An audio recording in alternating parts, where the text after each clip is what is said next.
Hi and welcome to Expondo Gastronomy Experts. Today we'll be talking about deep fat fryers. Let's have a look.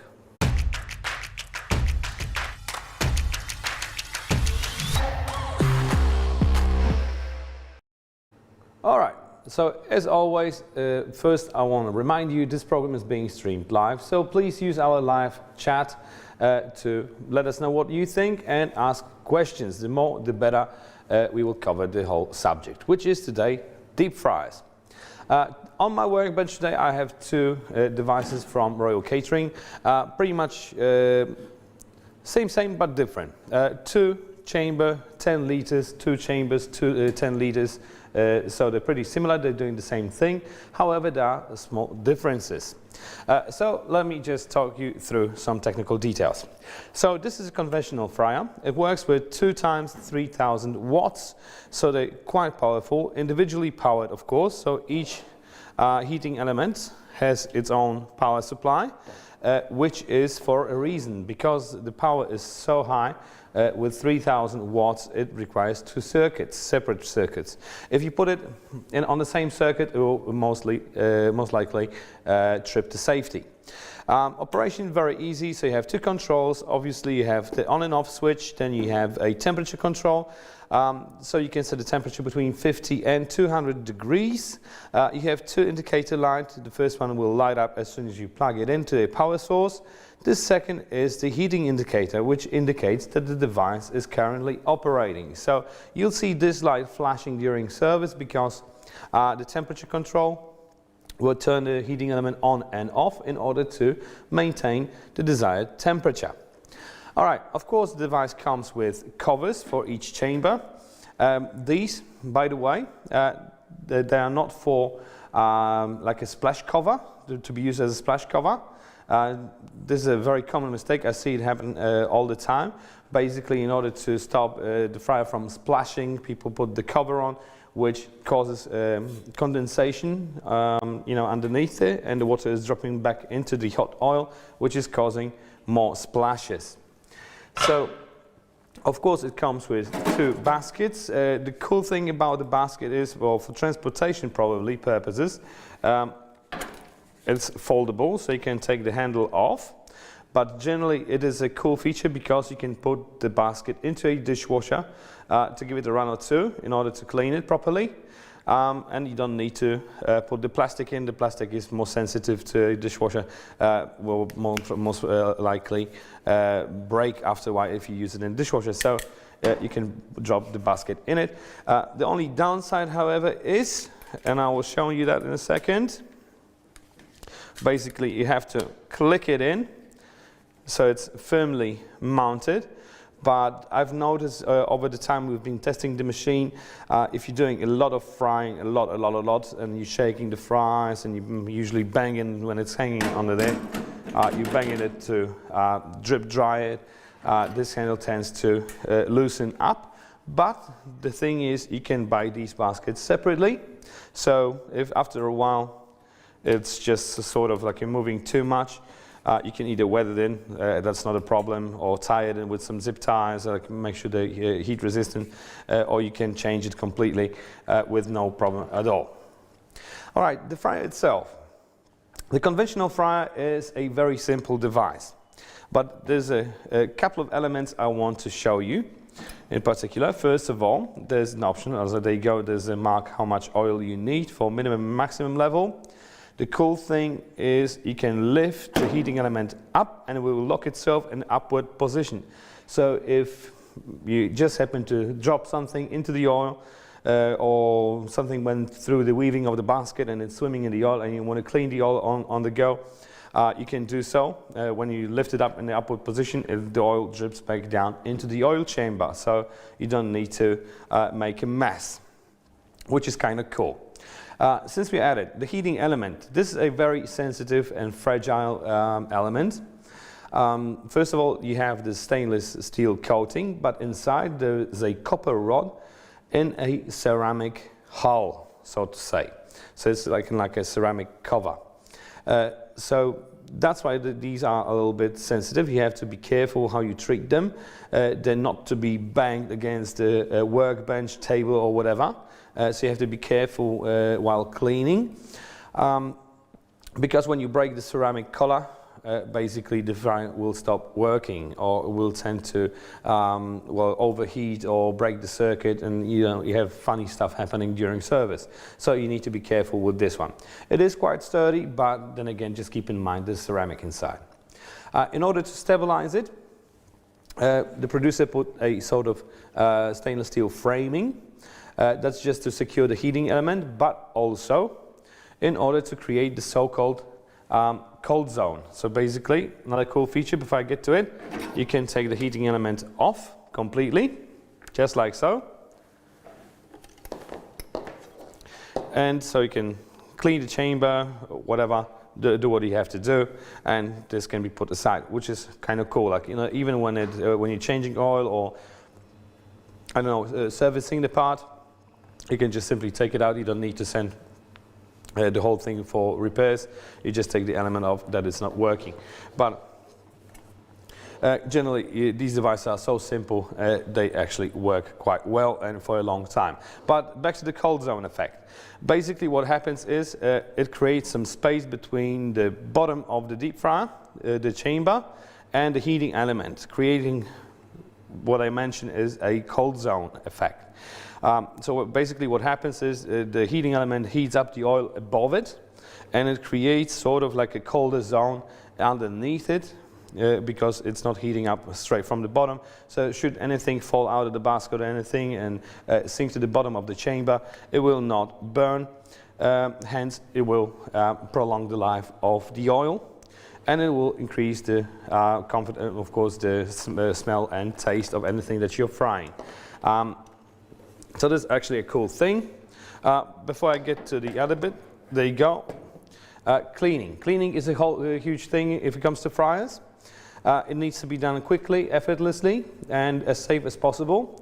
That's why when I'm buying or looking for fryers, I always look at the option with a tap.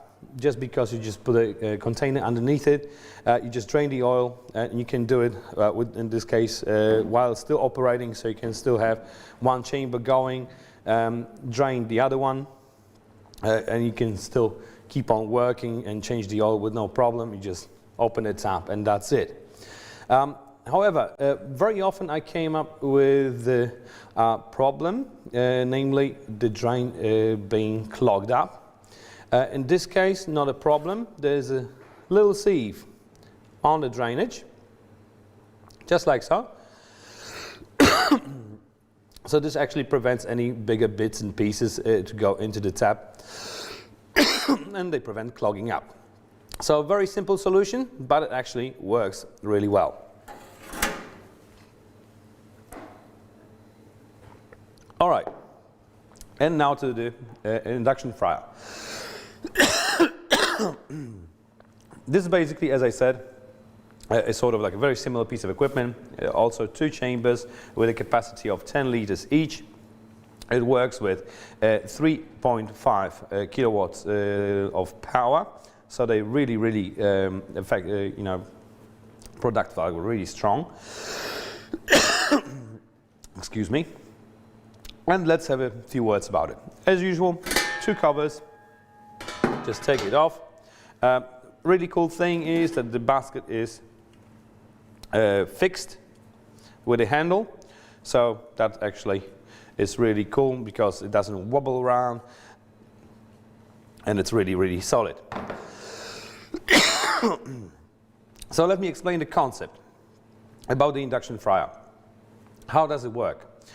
Basically underneath it, underneath the oil chamber, there is an electromagnet which when it is turned on, is causing vibrations. These vibrations are sort of heating up the oil. So basically the oil is heating up on all surfaces, like at the same time, on all sides. So this is really cool because this actually makes this fryer really fast. It will come up to the service temperature really quickly. But then again, let's have a look inside. Of course, there's a little shelf which is also creating the cold zone effect, also stabilizing the basket on the bottom of the chamber, so it doesn't wobble around and it's always nice and even and leveled. And what I find really cool is the fact, let me just disassemble it completely. There is, the bottom of the deep fat fryer is sloped. So let me just point it to the camera. As you can see, there's a slope to the bottom, so everything flows in straight to the drain.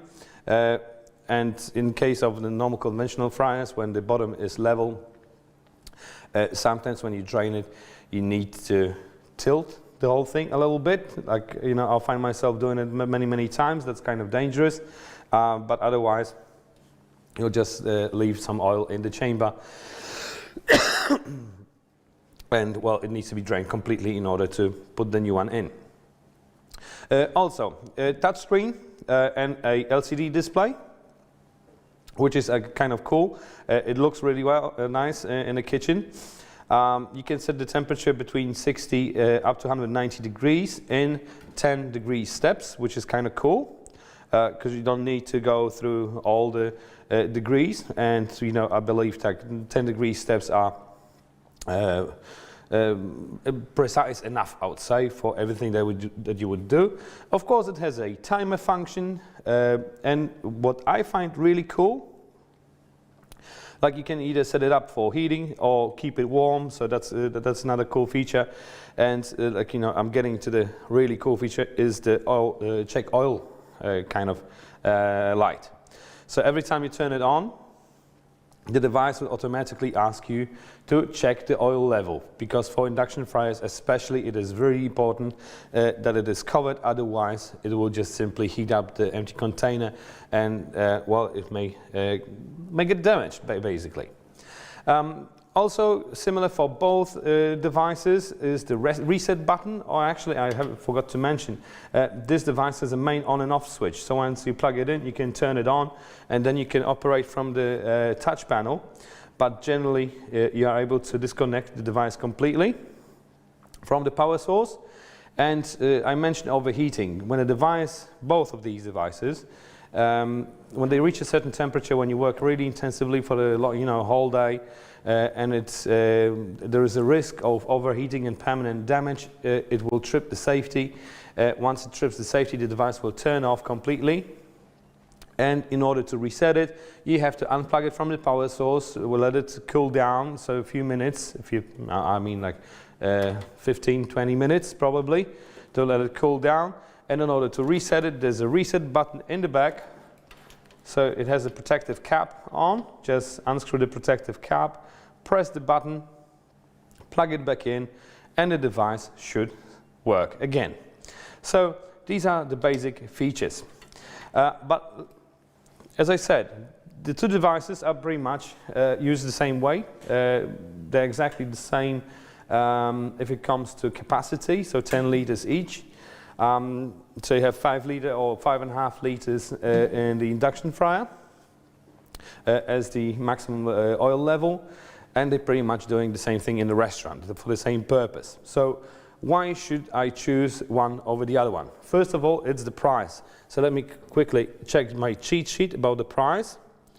It is the current price from today. So the conventional fryer costs £239. And the induction fryer costs £505. So there is quite a difference.